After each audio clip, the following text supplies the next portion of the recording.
It is not true that when you are born that necessarily you are more centered in the seat of self and then some terrible things happen and you get that. The masters, you're going to used to teach this, says the moment the consciousness, the self, drops into the body, the experience is so intense, it's overwhelming, right? It's like you're all of a sudden thrown into the water with fish swimming all around. You've never been there before, right? It's so distracting. It's so powerful. The experience is so powerful that it pulls your consciousness into the experience.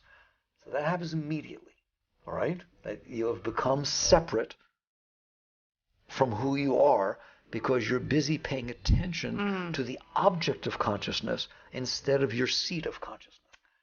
So the more distracting something is, the more powerful the experience is, the more distracting it is. Distracting is the most spiritual word you'll ever use. It means it pulls you away from yourself. It means consciousness. I was looking at that book, then you started talking, it distracted me. My consciousness went to you. Pull, all right? So when something distracts you, it draws your consciousness toward it. So when you drop into the body, when you take birth, right, your consciousness is pulled into this experiential, unbelievable experience of the senses coming in, of noises and sounds and things and blah, blah, blah, right? And so it immediately becomes distracted into the body and into the world, okay? And then what happens is, it's not comfortable. There's a sense of loss of self, okay? I don't know who I am, right? And this is where, as a psychologist, somebody who studies this stuff, it becomes very interesting in psychology. Then the self is not that the self-concept develops. We do it. We pull the self-concept around ourselves to protect ourselves. The self does that. The consciousness doesn't know itself. It loses itself. It's been drawn away from itself. So there's this sense of loss, a sense of discomfort, a sense of disorientation. It's very much like if somebody has amnesia. And when they wake up from amnesia, they're not comfortable. There's no one ever been comfortable when they wake up and they don't know who they are or who their family is or where they live or where they don't know a single thing. They panic, right? That is what happens when you lose your seat of centered self. So now, because you are uncomfortable, you immediately try to define yourself, try to cling or hold on to things that will help you define the reality that you're dealing with.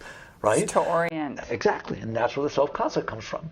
And as a mother, you know that starts pretty early, right? That they start developing, you're my mommy. That's the first one. That's my daddy. This is my crib. The psychologist will tell you the worst thing you can do to a child is put them in a different place every single night with different toys and different people. You understand that? Because they can't find the solidity of defining themselves. And so we start to develop this self-concept in our mind. That's why we call it a concept. It's not the self, it's a concept of self. A concept is something that's not real. It's a mental image, it's a mental thought, okay? So we start to develop in our minds, this is mommy, this is daddy, this is where I live, this is my crib, this is my toy, this is, etc. That's where the mind comes from. And that's why they're so strong about the mind in the Terrible Twos, right? This is not that you took my toy, you took me, right? I've defined myself in relationship to this object. Don't touch it. Don't take it away. And it's panic, right? You'll see the crying and the tremendous clinging to objects. That it is the self, the lost self, the fallen soul, all right, that has lost itself, that is trying to redefine itself in these objects outside. But that doesn't stop with the Terrible Twos. We then develop not just objects, but a concept of ourself as experiences happen to us. We define ourselves by the experiences we had. It's hilarious. Right? You are not the experience. You're the one who had the experience.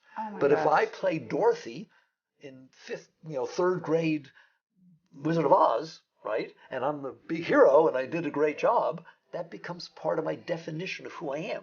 If I'm 30 years later and we're talking about the school play, there's a reunion, and somebody else says, I played Dorothy, you freak out. No, I played Dorothy in that play. You understand that? It's like 20 years later, you will fight for your right to hold on to your definition of yourself. Because you literally defined yourself as the one who played Dorothy, as the one who married Paul, as the one who has his 2 children, as the one who went to school over here. You're defining yourself as the experiences you went through. because those are the images they're the data that went into your mind. And that's why every one of us define ourselves separately, differently, and our definitions of self keep changing, right? If you say, well, I'm Paul's wife, what happens if you get divorced? Right? Well, now I'm Ben's wife. It's like you didn't die because you're not with Paul. You understand that? Mm-hmm. But you hold on inside of you. I'm the one who had that terrible experience with Paul. Mm-hmm. So that's how you develop this self-concept. Somebody once asked Yogananda, I like to turn back to the masters, right? Right? The masters are very deep. They said, what is the ego?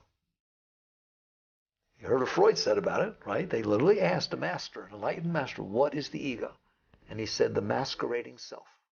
In other words, the facade you pulled over your consciousness to define yourself. It is the masquerading self. All right? So we're building our personality in order to orient ourselves to this experience. That's exactly right. To feel safe in the world. Look, there's all these objects going on out there. What's my relationship to him? What's my relationship to you? What's my relationship? That car's mine, not that one. Like, we're trying to define ourselves to keep ourselves oriented in the ever-changing world. And that's why we limit our universe to certain people, certain places, certain things, right? And try to keep it in order. Like some people say, oh, he's a control freak. Everybody's a control freak.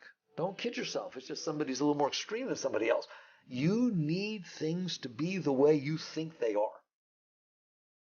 Right? If you went home one day and your house wasn't there, I don't mean an empty lot. There was never a time it was there. And you went by and knocked on your neighbor's door and they don't know you, right? You'd freak. You would freak out. Right, because that's how you orient and know yourself. That's correct. And by how those objects. That's right. That story, that place. But it really has nothing to do with you. You're in there. You're experiencing the houses without your house the same as you experience the house with your house. You're the experiencer. You're the consciousness, right? But you have defined a mindset and you're resting on it to say, this is reality, right? According to Garp. This is according to you, right? And therefore, you need yours to be the way you defined it to be, or all hell breaks loose inside.